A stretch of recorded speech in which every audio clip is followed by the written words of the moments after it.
Hey, it's the Nitro RC Nerds here, and I want to just give a quick update on the D8T, my D8T Big Bertha. And I'm trying to hopefully get a lot of D8T activity on our channel because I absolutely love this buggy. But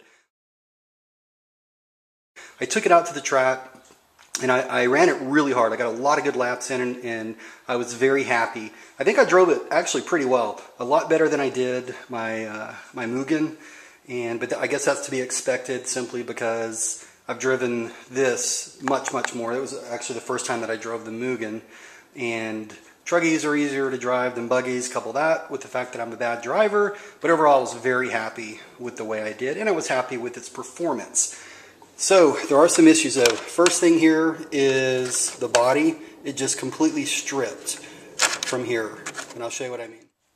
If you have a Proline Bulldog body for your D8T, you have to make some modifications, and one of the things I did, instead of drilling holes in my shock tower, is I got these Losi 8T tall body pins. The problem with these though is they're not very secure because they have to go up a little bit higher, and you can't, this little pin bolt in here doesn't go in that other hole.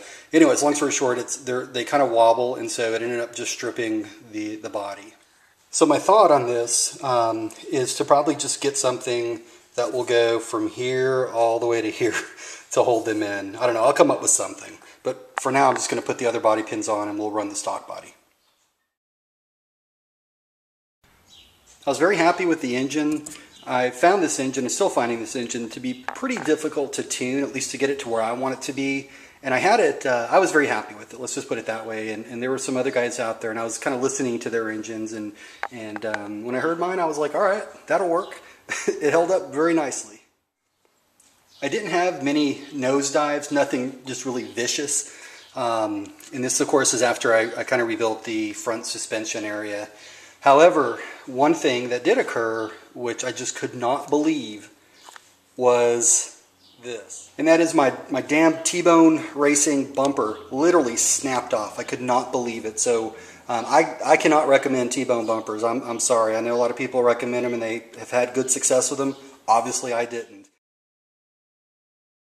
And it wasn't even, when it came off, you know, it was a big jump, but it wasn't like I didn't nosedive or anything. In fact, I didn't even crash.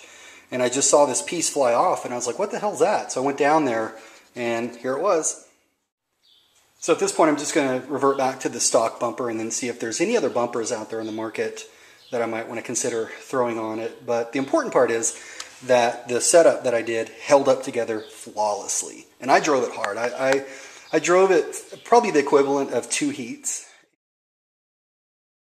And again, I went pretty hard at it. So I was very happy that I didn't pull an arm or anything like that.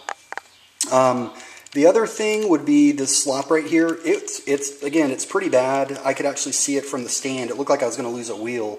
So I'm going to take it apart, check out the servo saver. Hopefully I just have to tighten down that nut, but we'll get it figured out. You can see, maybe you can't see, but here on this steering link, the rod end is actually starting to fray on it. So definitely need to get that taken care of. Other than that, I'm just going to take it apart, clean it, check all the parts, make sure that everything is good and snug and there's no damage to it anywhere. And unfortunately, we didn't get any footage. Andrew forgot to roll footage of me driving it, and he said he just completely forgot because he was amazed at how good I was actually doing. I still kind of sucked, but for me it was good. So I was very excited about that. And hopefully here in the next week or so, you'll get to see some footage of me just kicking it with this thing out on the track. Thanks so much, guys, and have a great day.